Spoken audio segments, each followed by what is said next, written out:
সমস্যা নাই, আমার কাছে সময় কম। এই ভাইয়া, ঢাকা থেকে একটু সান লাগতেছে। হ্যাঁ ভাল লাগতেছে। হ্যাঁ ভাইয়া, এলাকা প্রচুর শীত, এই গ্রাম গায়ে কঠিন প্রচুর শীত। লাগছে। প্রচন্ড শীত।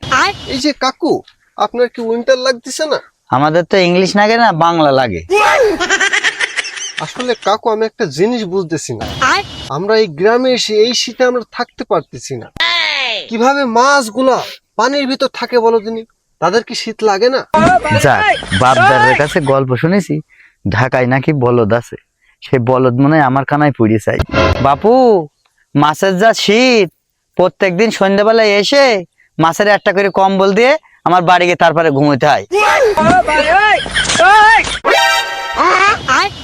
हे प्रभु हे हरि राम कृष्ण जगन्नाथ प्रेम বললে কি রে, এই মাছের যদি কম্বল লাগে আমাদের রাতে কি লাগবে?